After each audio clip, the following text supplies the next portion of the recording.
하나님께 찬송가 253장으로 영광을 돌리겠습니다.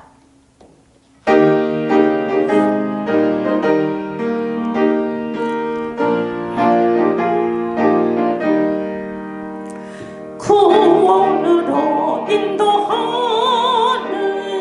그분은 참 좋으며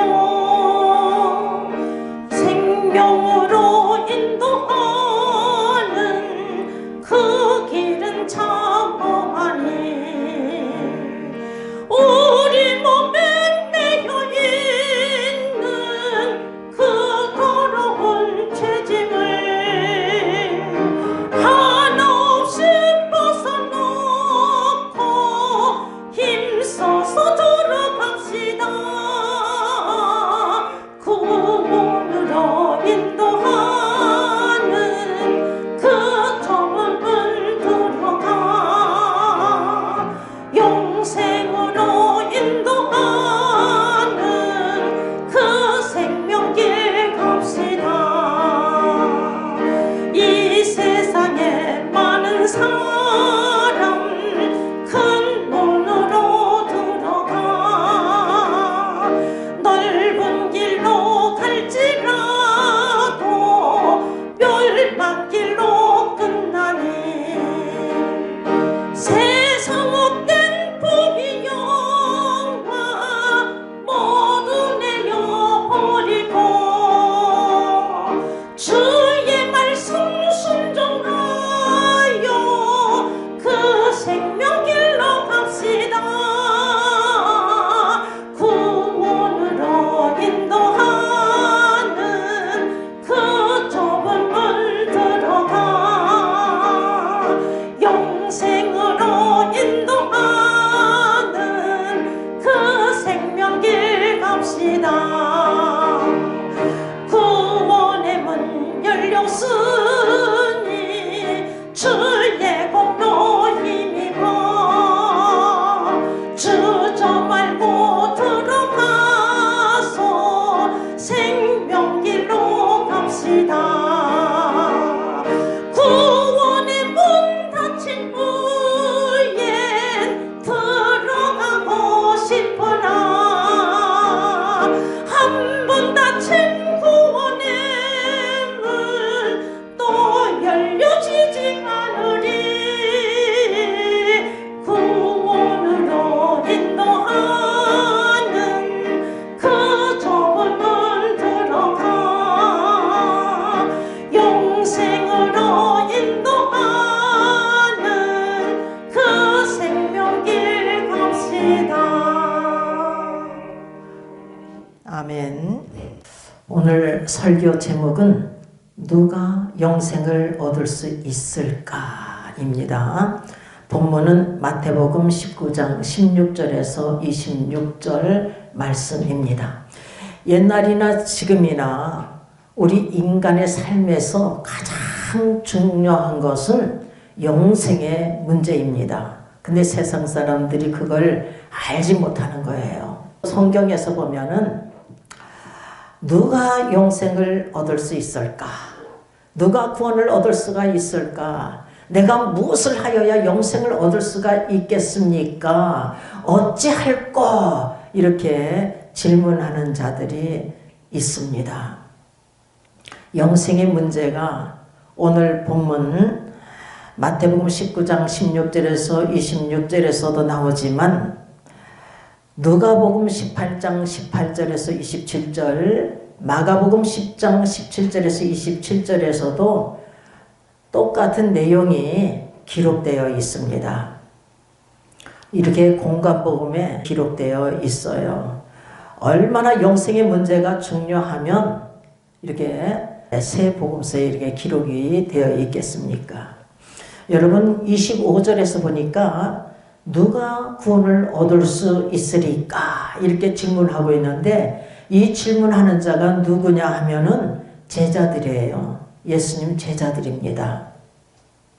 예수님의 제자들은 예수님께서 밤에 맞도록 기도해가지고 이들을 택하였어요. 이들을 부르셨습니다.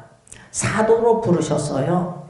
그리고 예수님과 동고동락을 하면서 예수님의 가르침을 친히 받은 자들이에요. 이렇게 가르침을 받았음에도 불구하고 누가 구원을 얻을 수가 있는가? 누가 영생을 얻을 수가 있는가? 이렇게 궁금해하고 있는 것을 볼 수가 있어요. 그것은 왜냐하면 구원의 큰 확신을 받지 못하였기 때문에 궁금할 수밖에 없는 것입니다. 본문 16절에서 보니까 어떤 사람이 주님께 와서 선생님이요, 내가 무슨 선한 일을 하여야 영생을 얻으리까? 이렇게 질문을 하고 있어요. 근데 이 어떤 사람이 누구냐 하면은 오늘 마태복음 19장 20절 보면 그 청년이래요. 그리고 그 청년은 재물이 많대. 여기서 마태복음 19장 22절을 보면 그 청년이 재물이 많음으로 이렇게 증거가 있어요. 그러니까 이 청년은 부자예요. 거기다가 권력을 갖고 있는 자예요. 누가복음 18장 18절에서 보면은 관원이라고 이렇게 증거하고 있는 것을 볼 수가 있습니다. 그리고 이 청년은 계명을 지키되 어렸을 적부터 다 계명을 지켰다는 거예요. 마가복음 10장 20절에 보면 내가 어려서부터 다 지켰나이다 이렇게 증거하고 있습니다.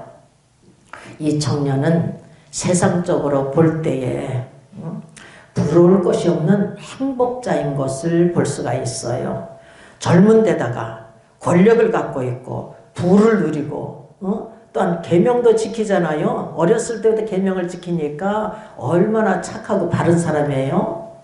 이 사람은 정말 나무랄 데가 없는 사람들이 다 부러워할 만큼 만족한 생활을 한 것 같습니다. 모든 사람들이 부러워할 정도로 부러울 것이 없는 사람이에요. 그런데 이 사람이 그 무엇이 답답하여서 주님 앞에 나왔습니까? 그것도요, 달려와서 꿇어 앉아서 물었대요.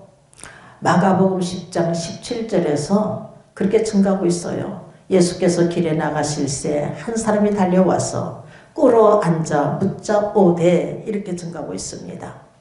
이 부족함이 없는 청년이 고민이 뭐냐? 영생의 문제예요. 영생의 문제. 그럼 누가 영생을 얻을 수 있겠습니까? 오늘 본문 17절에서 보니까 영생을 얻으려면 계명들을 지키려야 된대요. 우리 주님께서 말씀하고 있어요.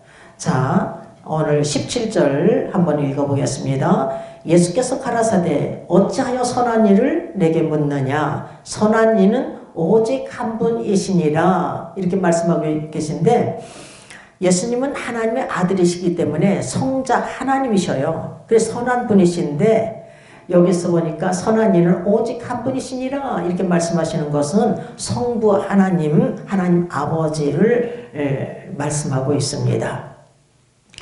내가 생명에 들어가려면 계명들을 지키라 이렇게 말씀하고 있어요. 내가 생명에 들어가려면을 현대인 성경에서는 내가 영원한 생명을 얻으려면 이렇게 증가하고 있습니다. 그러니까 예수님께서 말씀하셔요. 내가 생명에 들어가려면, 내가 영원한 생명을 얻으려면, 영생을 얻으려면 계명들을 지키라 이렇게 명령하고 계십니다. 사도 바울도요, 로마서 2장 13절에서 보면은 하나님 앞에서 율법을 듣는 자가 의인이 아니요 율법을 행하는 자라야 의롭다함을 여김을 받는데요. 이렇게 하나님 앞에서는 율법을 듣는 자가 의인이 아니요 오직 율법을 행하는 자라야 의롭다함을 얻으리니 이렇게 증거하고 있습니다. 오직 율법을 행하는 자라야 의롭다함을 받는다고 증거하고 있어요. 아니 사도 바울이 갈라디아서나 로마서에서 보면은요, 사람이 의롭게 되는 것이 오직 믿음이다. 율법의 행위로가 아니라 오직 예수 그리스도를 믿는 그 믿음으로 의롭다함을 받는다는 것을 강조를 하고 있습니다. 율법의 행위로가 아니라 오직 믿음으로 의롭다함을 받는 것을 강조하고 있어요. 노래를 부르고 있습니다. 그런데 로마서 2장 13절에서는 하나님 앞에서 율법을 듣는 자가 의인이 아니요 오직 율법을 행하는 자라야 의롭다를 받는다고 이렇게 증가하고 있어요. 왜 그럴까요? 우리가요 의롭다를 받는 것은 오직 믿음입니다. 요한복음 3장 16절에서 예수님께서 말씀하셔요.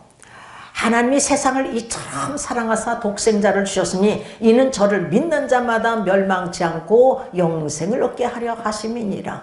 예수 그리스도를 믿는 자마다 멸망치 않고 영생을 얻을 수 있는 것입니다. 그런데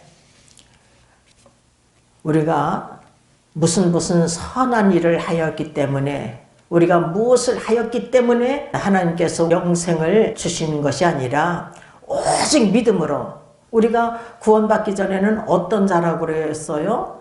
에베소 2장 3절을 보면은 본질상 진노의 자녀요. 에베소 2장 1절을 보면은 너희 허물과 죄로 죽었던 너희를 살리셨도다. 죽은 자를 살려주신 것입니다. 예수님께서 우리가 단지 믿기만 하면 믿음으로 의롭다함을 받습니다.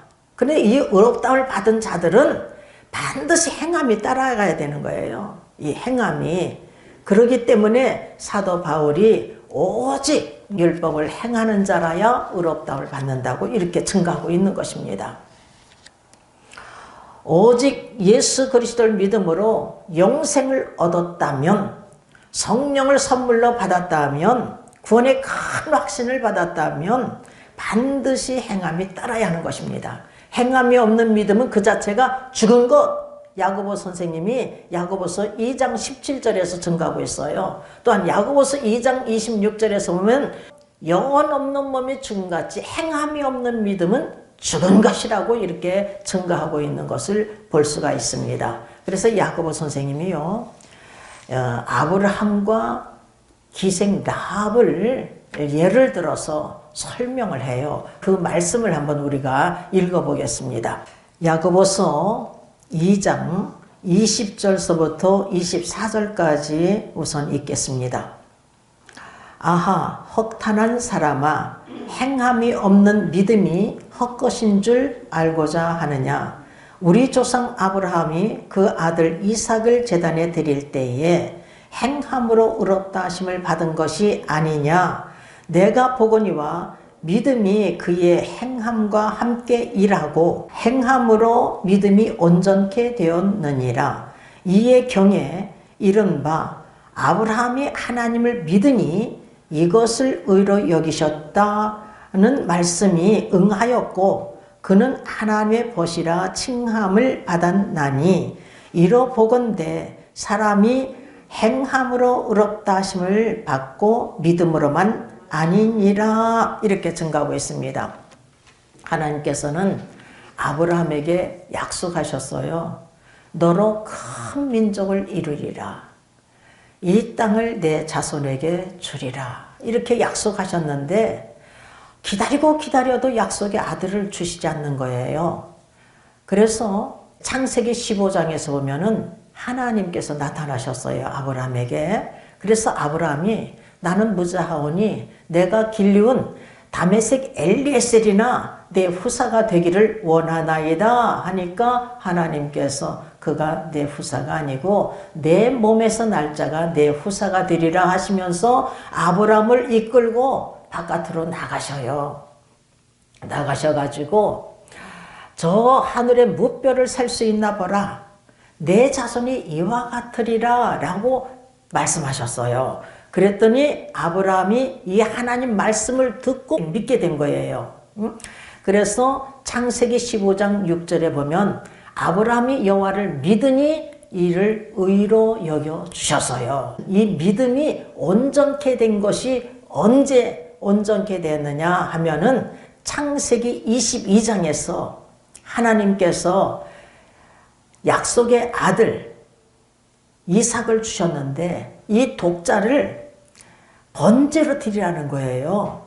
아브라함에게 이렇게 명령을 내리셨어요. 내 독자를 번제로 드려라. 내가 지시할 땅으로 가서 번제로 드려라.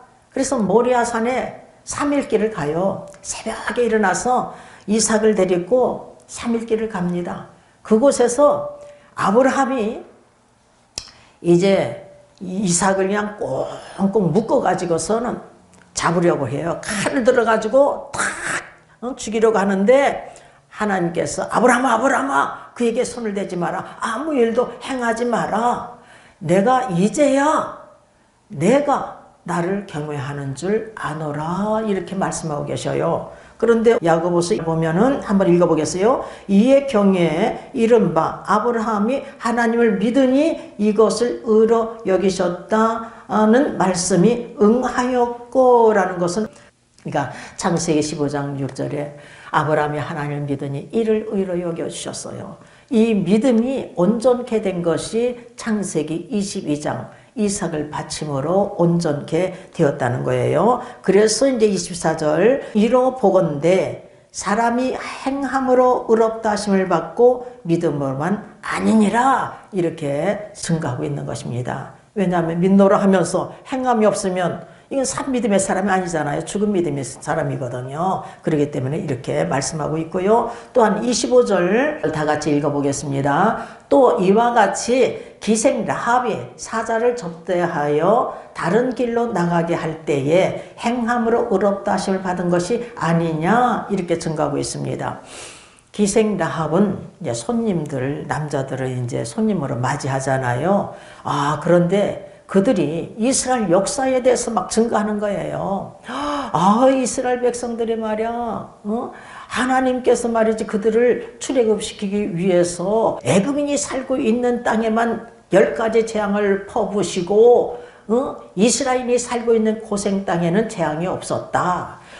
출애굽을 하는데 이스라엘 백성들이 육지같이 걷게 하시고 따라오는 애굽 군대를 그냥 하나님께서 다 수상시키셨다. 그리고 특히 아모리 왕 두 왕 시온과 옥 이 두 왕, 이 두 왕의 그 백성들을 그냥 생명 있는 것, 어린아이들까지 생명 있는 것은 싹 쓸어서 하나님께서 죽이셨다. 이런 말을 듣게 된 거예요.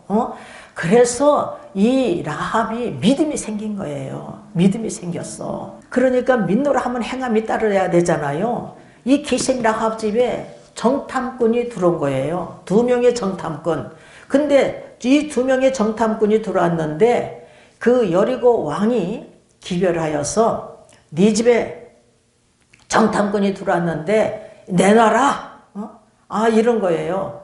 오긴 왔는데 그들이 나는 정탐꾼인 줄 몰랐고 그들이 성문 닫기 전에 그들이 갔다. 그래 따라가라. 그러면 잡을 수 있을런지 모른다 하면서 이렇게 선한 거짓말을 해요. 그런데 이 기생라합이 아이고 여기 있습니다 하고 내놓으면 어떻게 되겠어요. 이미 기생라합은 지붕의 그 3대 속에다가 이 정탐꾼들을 숨겨놓은 상태예요. 숨겨놓고 이렇게 선한 거짓말을 하고 있는 것을 볼 수가 있습니다. 그래서 이렇게 행함으로 의롭다를 받은 것이 아니냐 이렇게 증거하고 있는 거예요. 그러니까 우리가 믿노라 하면 반드시 행함이 따라가야 될 줄 믿습니다. 행함은 같이 가는 게 믿음과 같이 가는 것입니다. 한번 생각해 보세요. 제가 값없이 은혜 받았잖아요. 무슨 행함으로 의롭다를 받은 게 아니에요. 주일도 제대로 지키지 못했죠. 11조 생활도 못했죠. 거기다가 봉사라면 도망가죠. 뭐 한 게 없어요. 그럼에도 불구하고 하나님께서 창세전에 그리스도 안에서 택하였기 때문에 꽉 잡아다가 성령 충만 능력이 생겨 용기가 생겨 할 수 있어 교리스도 할 수 있어 만민에도 할 수 있어 급배 하시면서 연삼일 노래 부르시면서 친히 안수해 주셨잖아요. 그리고 당장 일어나서 교회에서 간증하고 만민에 전하고 땅끝까지 내 증이 되라 하셨는데 제가 하나님 명령에 불순종해가지고 그냥 나만을 위해서 살아간다면 저는 나만을 위해서 살았거든요. 은혜 받기 전에 내 몸 가꾸기 48, 49, 50kg 넘지 않아요. 그리고 우리 남편하고 파티에 가지, 춤 추러 다니지, 골프 치러 다니지, 스키 타러 다니지, 만약에 나만을 위해서 그렇게 산다면 하나님께서 나를 기뻐하시겠어요? 영원한 생명을 주시겠습니까? 아, 이제 믿노라 하니까, 아, 값없이 성령을 선물로 받았는데, 구원의 큰 확신을 주셨는데 행함이 따라야 되잖아요. 누가 아무개처럼은 할 수 없어요. 그러나 나는 나야. 여러분도 마찬가지예요. 여러분 각자 믿음의 분량대로 행하는 거예요. 누구 아무개처럼 할 수가 없어. 하나님이 나의 부족함, 연약함 다 아시고 택하였기 때문에 어쨌든 하나님 뜻대로 살려고 발버둥 치면서 나아가는 거예요. 예수님께서 부자 청년에게 내가 생명에 들어가려면 계명들을 지키라 이렇게 명령하고 계십니다. 그래서 본문 18절을 보니까 가로되 어느 계명이오니까 예수께서 가라사대 살인하지 마라, 간음하지 마라, 도둑질하지 마라, 거짓 증거하지 마라, 내 부모를 공경하라, 내 이웃을 내 몸과 같이 사랑하라 하신 것이니라 이렇게 말씀하고 있어요. 여러분은 살인하지 마라가 10계명 중에 몇 번째 계명이에요? 6계명이에요. 6번째 계명. 그리고 간음하지 말라는 7계명이에요. 도둑질하지 말라는 8계명이고 거짓 증거하지 말라는 것은 9계명이에요. 9번째 계명. 또한 내 부모를 공경하라는 계명은 5번째 계명인 것입니다. 10계명 중에 1계명에서부터 4계명까지 나 외에 다른 신을 내게 있게 말지니라. 우상을 만들지 말고 절하지 말고 섬기지 마라. 우상을 섬기지 말라는 거예요. 세 번째는 여호와의 이름을 망령되이 일컬지 말라.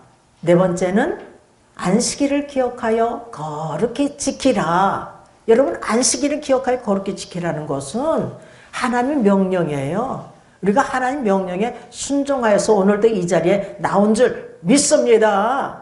주의를 기억하고 거룩히 지키는 거예요. 그런데 5번째 계명서부터 5번째 계명은 내 부모를 공경하라, 살인하지 마라, 간음하지 마라, 도둑질하지 마라, 거짓 증거하지 마라, 탐내지 마라. 이 계명들이에요.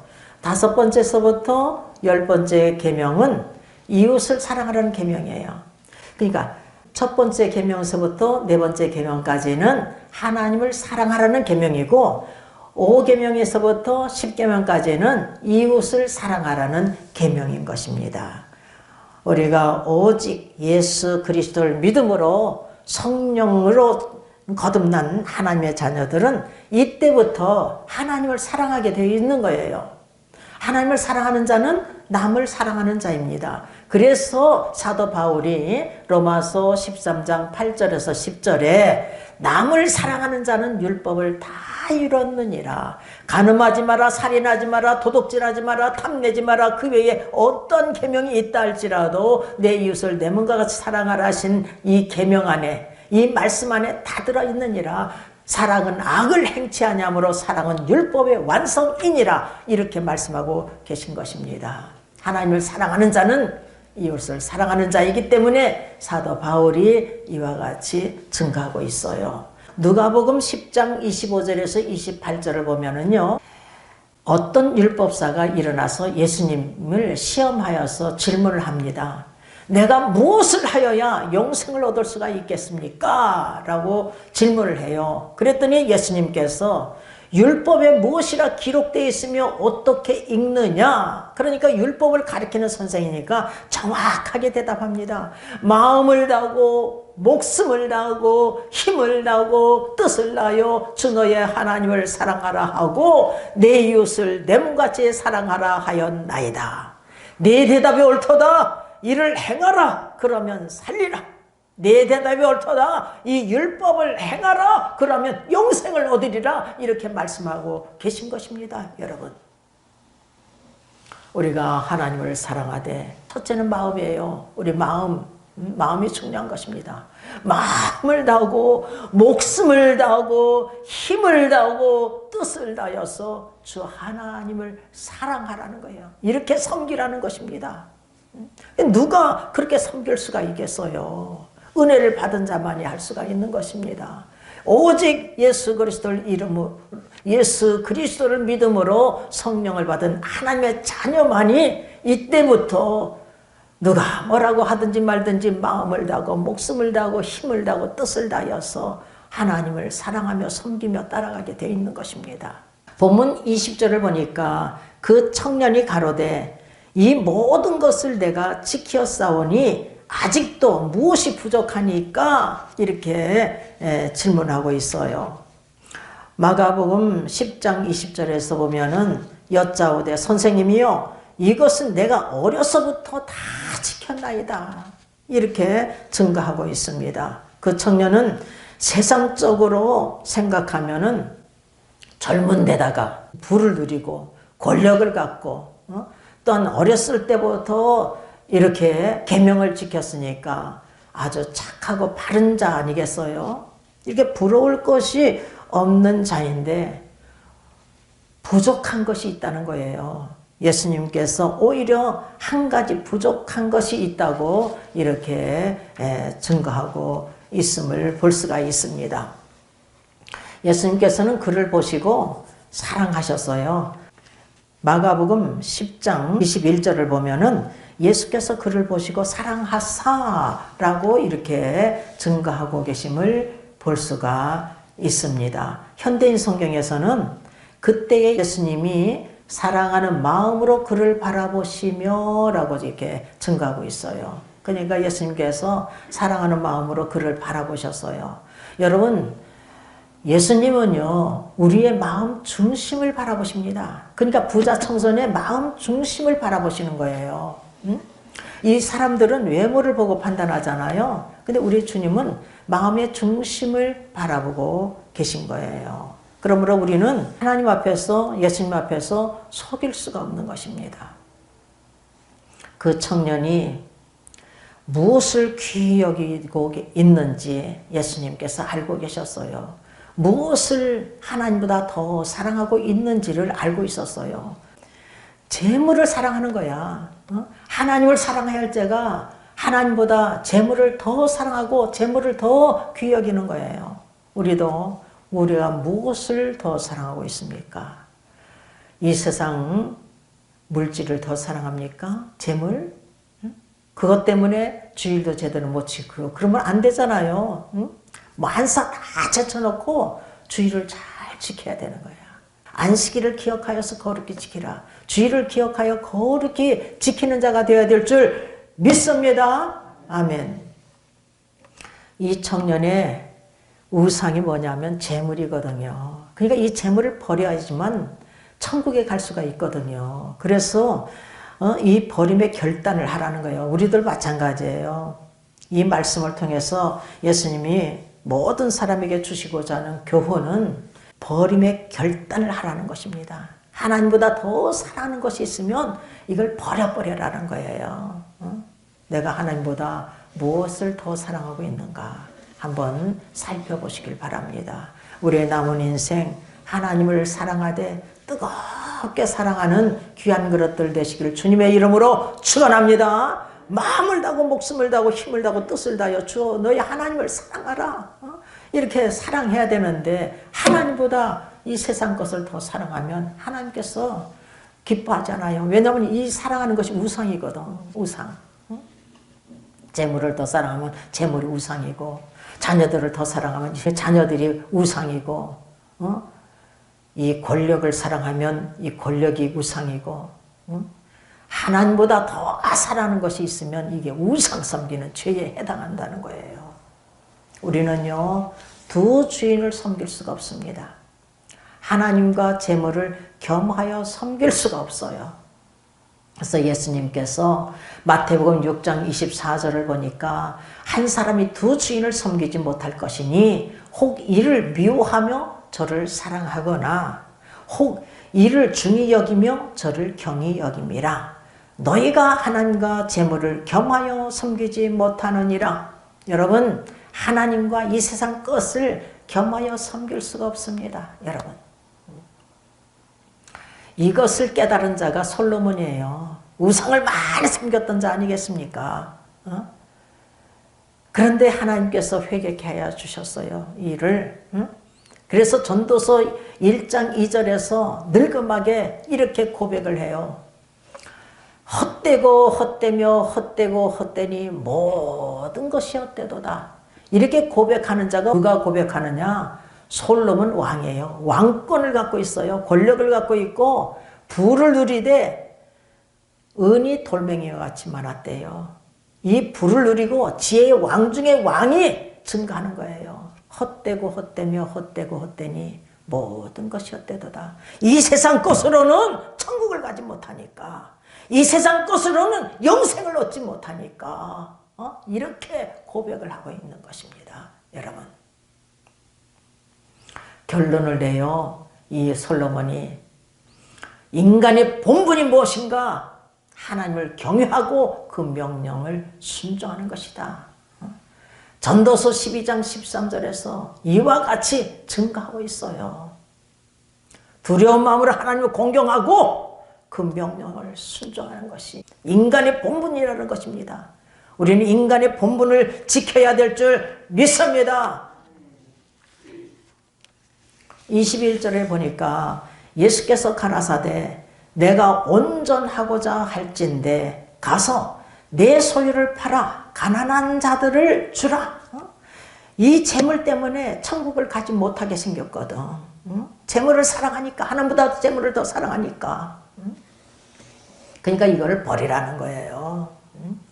내가 온전하게 되고자 할진대, 우리가 온전하게 되는 것은요, 예수님을 영접할 때에 온전하게 되는 것입니다. 예수 그리스도를 믿을 때에 성령을 받아야 온전하게 되는 거예요. 사실 주님을 영접하는 자, 그 이름을 믿는 자들에게는 하나님의 자녀되는 권세를 주셨으니 요한복음 1장 12절에서 예수님께서 말씀하고 계십니다. 그래서 내가 온전하고자 할진대 가서 내 소유를 팔아 가난한 자들을 주라. 내 소유를 그냥 다 버리라는 거예요. 버려야 천국 가니까. 이 사람은 이것이 우상이니까 이걸 버리라는 거예요. 우리가 재물을 갖지 말라는 게 아니에요, 여러분. 재물을 갖지 말라는 게 아닙니다. 아니 보세요. 아브라함도 이삭도 야곱도요 부하게 살았어요. 집에서 길린 자가 싸움터에 나갈 자들 318명이래. 이삭이 한 해 소출이 100배의 복을 받고요.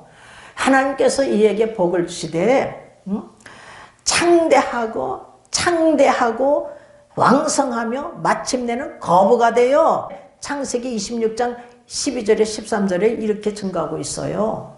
야곱, 요셉이 애굽의 국무총리잖아요. 그러니까 얼마나 부를 누리고 살았겠습니까, 여러분?